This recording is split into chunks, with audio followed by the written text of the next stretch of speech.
3월 19일 목요일 가정예배 함께 하시는 여러분들에게 앞서 행하시는 하나님의 능력을 경험하는 복된 하루가 되시기를 예수님 이름으로 축복합니다. 찬송가 370장 함께 부르겠습니다.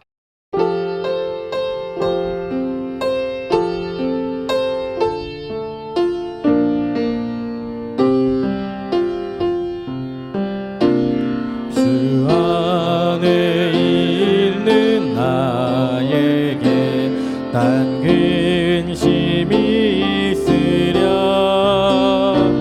십자가 밑에 나가 내 짐을 풀었네. 주님을 찬송하면서 할렐루야 할렐루야 길 멀고 험해도 나 주님만 따라가리. 그 두려움이 변하여 내 기도 되었고 전날의 한숨 변하여 내 노래 주님을 찬송하면서 할렐루야 할렐루야 내 앞길 멀고 험해도 나 주님만 따라가리. 내 주는 자비하셔서 늘 함께 계시고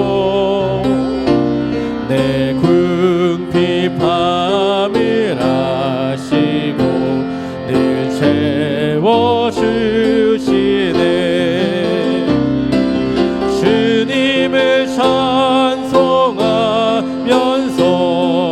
할렐루야 할렐루야 내 앞길 멀고 험해도 나 주님만 따라가리. 내 주와 맺은 언약은 영불변하시니 그 나라 가기까지는 늘 보호하시네. 주님을 찬송하면서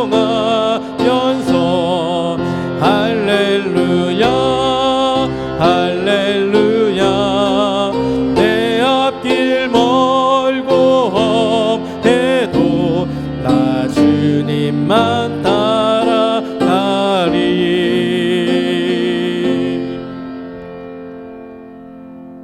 하나님 말씀 출애굽기 13장 17절부터 22절까지 보겠습니다.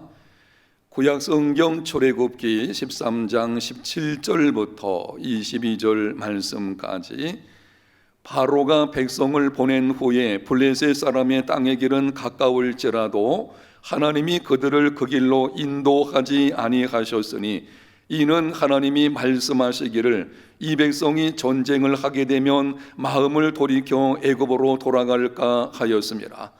그러므로 하나님이 홍해의 광야 길로 돌려 백성을 인도하심에 이스라엘 자손들이 애굽 땅에서 대열을 지어 나올 때에 모세가 요셉의 유고를 가졌으니 이는 요셉이 이스라엘 자손으로 단단히 맹세하게 하여 이르기를 하나님이 반드시 너희를 찾아오시리니 너희는 내 유고를 여기서 가지고 나가라 하였음이더라. 그들이 숫곳을 떠나서 광야 끝 에담에 장막을 치니 여호와께서 그들 앞에서 가시며 낮에는 구름 기둥으로 그들의 길을 인도하시고 밤에는 불 기둥을 그들에게 비추사 낮이나 밤이나 진행하게 하시니 낮에는 구름 기둥 밤에는 불 기둥이 백성 앞에서 떠나지 아니하니라. 아멘. 오늘은 광야길로 돌려 인도하시는 하나님이라는 제목으로 말씀드리겠습니다. 오늘 우리가 읽은 본문 18절에 보면 6월절 어린 양의 피를 통해 애굽에서 나온 이스라엘 백성들을 하나님께서 어떻게 인도하셨는지 기록을 합니다. 그러므로 하나님이 홍해의 광야길로 돌려 백성을 인도하심에 이스라엘 자손이 애굽 땅에서 대열을 지어 나올 때에, 여러분이 펜을 가지고 있다면 돌려라는 말에 동그라미 쳐보십시오. 하나님께서 이스라엘 백성들을 애굽에서 건져내신 후 홍해 광야길로 돌려 인도하셨습니다. 당시 애굽에서 가나안 땅으로 올라가는 지름길은 지중해 해안선을 따라 이어지는 길입니다. 그 길로 올라가면 한 주간 정도면 약속의 땅에 들어갈 수 있습니다. 그런데 하나님께서는 그 길로 인도하시지 않고 홍해 광야길로 돌려 인도하셨습니다. 홍해 광야길, 말 그대로 홍해라는 장애물이 있는 길입니다. 거칠고 험한 광야길입니다. 멀리 돌아가는 길입니다. 가까운 길이 있음에도 이렇게 험한 길로 돌아 인도하신 이유가 무엇입니까? 17절 말씀에 기록되어 있습니다. 바로가 백성을 보낸 후에 블레셋 사람의 땅의 길은 가까울지라도 하나님이 그들을 그 길로 인도하지 아니하셨으니 이는 하나님이 말씀하시기를 이 백성이 전쟁을 하게 되면 마음을 돌이켜 애굽으로 돌아갈까 하였습니다. 하반절을 다시 읽겠습니다. 이는 하나님이 말씀하시기를 이 백성이 전쟁을 하게 되면 마음을 돌이켜 애굽으로 돌아갈까 하였습니다. 전쟁을 하게 되면 마음을 돌이켜서 애굽으로 돌아갈까 봐 광야길로 돌려 인도하셨습니다. 지중해 요난길은 당시 국제 교역로이며 군사적으로 중요한 도로였습니다. 그 길에는 애굽 군대가 철저하게 방비하고 있었습니다. 그 길로 올라가면 애굽 군대와 전쟁을 치러야 합니다. 혹 애굽 군대와 전쟁을 피한다 해도 블레셋 사람들과 마주칠 것이고 그들과 전쟁을 해야 합니다. 오랜 세월 종살이로 오합지졸에 불과한 이스라엘 백성들이 최강의 애굽 군대나 블레셋 군대와 전쟁을 하게 되면 백전백패할 것입니다. 낙심하여 애굽으로 돌아갈 것입니다. 하나님은 이 모든 것을 아시고 홍해 광야길로 돌려 인도하셨습니다. 사랑하는 여러분, 지름길이라고 해서 항상 좋은 것만은 아닙니다. 구약성경 요나서를 보면 요나는 니느웨로 가라는 하나님의 명령을 거역하고 다시스로 도망치려 했습니다. 요바로 내려갔습니다. 마침 다시스로 가는 배가 있었습니다. 배삭을 주고 배에 올랐습니다. 아는 사람이 아무도 없었습니다. 배 밑창에 내려가 잠을 잤습니다. 일이 술술 풀리는 것처럼 보입니다. 그러나 그 길은 형통한 길이 아닙니다. 그 길은 물고기 뱃속으로 들어가는 고난의 고통으로 나아가는 길이었습니다. 반대로 힘들고 고통스러운 일을 만났다고 항상 나쁜 것만은 아닙니다. 요셉은 형들의 시기심으로 애굽에 팔려가 종살이를 했습니다. 설상가상으로 억울하게 누명을 쓰고 감옥에 들어갔습니다. 주변 사람들이 말했을 것입니다. 요셉은 되는 일이 없는 사람이다. 그러나 그 길은 애굽의 총리가 되는 길이었습니다. 가족과 민족과 열방을 기근에서 구원하는 길이었습니다. 인생 역전으로 나가는 길이었습니다. 지름길이라고 항상 좋은 것만은 아닙니다. 그러므로 일이 잘 된다고 교만해서도 안 되고, 일이 잘 풀리지 않는다고 낙심해서도 안 될 것입니다. 일이 꼬이고 매사에 불똥처럼 보여도 실망하지 마십시오. 우리 앞에 하나님께서 어떤 복을 준비해 놓으셨는지 아무도 알 수 없습니다. 우리가 할 일은 형통하건 곤고하건 하나님과 동행하는 삶을 사는 것입니다. 하나님의 인도하심이 최선임을 알고 현재 주어진 일에 최선을 다하는 것입니다. 그리하면 때가 이르러 하나님의 예비하신 복을 받게 될 것입니다. 한 성도가 하는 일마다 되지 않아 하나님께 불평했습니다. 하나님, 내가 이런 인생을 살아야 하겠습니까? 내게 주신 십자가가 너무 커서 감당할 수 없습니다. 하나님께서 꿈에 나타나서 여러 가지 십자가들을 보여주면서 말씀했습니다. 내가 그렇게 감당하기 힘들다면 이것들 중에서 내 마음대로 십자가를 골라보아라. 그는 자세히 들여다보면서 고르기를 시작을 했습니다. 한 십자가는 아름다운 금 십자가였는데 너무 무거웠습니다. 다른 것은 가볍기는 하지만 표면이 너무 거칠어서 어깨에 상처를 입히기 십상이었습니다. 이것저것 고르던 끝에 한쪽 구석에 있는 자기에게 가장 잘 맞는 것 같은 십자가를 골랐습니다. 그러자 하나님이 말씀했습니다. 네가 고른 십자가를 자세히 보아라. 자세히 보았더니 그것은 그 성도가 처음부터 지고 있던 십자가였습니다. 현재 내게 주어진 십자가, 광야길로 돌려 인도하심으로 찾아오는 여러 인생의 짐들, 그것이 내 인생의 최선이기 때문에 하나님께서 그렇게 인도하시는 것입니다. 지금 내게 지어진 십자가에 대해 불평하지 마십시오. 자원하는 마음으로 기쁘게 감당하는 믿음의 삶이 되시기를 바랍니다. 그럼 하나님은 택하신 백성들을 광야길로 돌아서 인도하신 후에 어떻게 하십니까?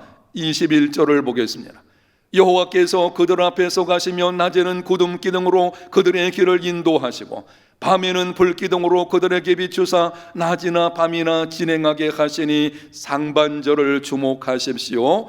여호와께서 그들 앞에서 가시며 홍해 광야길로 돌려 인도하신 후 하나님은 친히 앞서 가셨습니다. 낮에는 구름 기둥으로 뜨거운 태양으로부터 보호해 주시고 밤에는 불기둥으로 광야의 추위와 어둠으로부터 보호해 주셨습니다. 영적 전쟁과 고난의 현장에서 하나님은 앞서 가시는 분이십니다. 미국 모랄 머저리트라는 유명한 보수주의 정치 운동을 하는 제리 포웰이라는 목사가 있습니다. 그가 한 번은 백인 전 이스라엘 수상과 사석에서 만나 담소를 나누었습니다. 그때 포웰 목사가 백인 수상에게 물었습니다. 이스라엘이 중동전에서 기막힌 승리를 거두었는데 그 비결이 무엇입니까? 잠깐 동안 백인 수상이 생각한 후에 이렇게 대답했습니다. 그것은 우리 이스라엘 군대의 용기, 특별히 지휘관의 용기 때문입니다. 우리 지휘관들은 부하들에게 앞으로 전진이라고 하지 않고 나를 따르라고 합니다. 이것이 승리의 비결입니다. 이스라엘 지휘관들은 앞서 행하는 자들이라는 것입니다. 영적 전쟁과 고난의 현장에서 하나님은 앞으로 전진하라 명령하시고 뒤에서 바라보시는 분이 아니십니다. 뒤에서 바라보시다가 어려울 때만 달려오시는 분도 아닙니다. 앞서 행하시는 분이십니다. 그러므로 광야의 삶에서 승리를 경험하려면 앞서 행하시는 하나님을 바라보아야 합니다. 당면한 문제만 주시하지 말고 그 모든 것을 다스리시는 앞서 행하시는 하나님을 바라보십시오. 구약성경 여호수아 3장을 보면 이스라엘 백성들이 요단강을 건넌 사건이 나옵니다. 넘실대는 요단강을 앞두었을 때 하나님께서 이스라엘 백성들에게 명령하셨습니다. 언약궤 뒤를 쫓으라. 그리고 요단에 들어서라. 순서를 주목하십시오. 언약궤 뒤를 쫓는 것이 먼저이고 그 다음이 요단에 들어서는 것입니다. 언약궤는 하나님의 임재를 상징합니다. 언약궤를 뒤를 쫓으라는 명령은 내가 앞서갈 것이니 나를 바라보고 따라오라는 것입니다. 넘실대는 요단강을 주목하지 말고 앞서 행하시는 하나님을 바라보라고 말씀하시는 것입니다. 많은 성도들이 넘실대는 요단강 같은 환난과 역경을 만나면 이렇게 말합니다. 목사님, 믿음이 생기지 않습니다. 믿음이 있어야 승리하는 줄 아는데 믿음이 생기지 않으니 어떻게 하면 좋겠습니까? 하나님께서 역사하실 줄을 어떻게 하면 내가 알 수 있습니까? 방법이 있습니다. 먼저 언약궤 뒤를 따라야 합니다. 앞서 행하시는 하나님을 바라보아야 합니다. 상황을 주시하지 말고 앞서 행하시는 하나님을 바라보십시오. 감당할 수 있는 믿음이 생길 것이고 그 믿음으로 하나님과 하나님의 능력을 경험하게 될 것입니다. 본문 22절 말씀을 봅니다. 낮에는 구름 기둥, 밤에는 불 기둥이 백성 앞에서 떠나지 아니하니라. 백성 앞에서 떠나지 아니하니라. 하나님께서는 앞서 행하시되 약속의 땅에 이르기까지 그들을 떠나지 않으셨습니다. 이스라엘 백성들은 자주 불평하고 원망했습니다. 하나님을 배반하기도 했습니다. 그럼에도 구름 기둥과 불 기둥을 거두지 않으셨습니다. 끝까지 앞서 행하셨습니다. 빌립보서 1장 6절, 너희 속에 착한 일을 시작하신 이가 그리스도 예수의 날까지 이루실 줄을 우리가 확신하노라. 하나님은 끝까지 우리와 함께 하셔서 우리를 향한 당신의 뜻, 온전한 구원을 반드시 이루어 주실 것입니다. 광야의 삶에서 앞서 행하시는 하나님으로 인해 승리를 경험하는 삶이 다 되시기를 예수님 이름으로 축복합니다. 하나님 아버지, 감사합니다. 믿음의 걸음은 광야의 삶을 사는 것인데 우리 하나님께서 앞서 행하심을 감사합니다. 환난과 역경과 시험이 있을 때에 앞서 행하시는 하나님을 바라보고 믿음을 가지고 그 믿음으로 승리하는 삶 되게 하여 주시옵소서. 우리 해운대제일교회에 속한 모든 성도들 어디서 어떤 모습으로 있든지 강한 손으로 붙들어 주시고 앞서 행하시는 하나님 보호하시고 인도하여 주셔서 오늘 하루도 그리고 평생 동안 믿음으로 승리하는 삶 다 되게 하여 주옵소서. 예수님 이름으로 기도합니다. 아멘.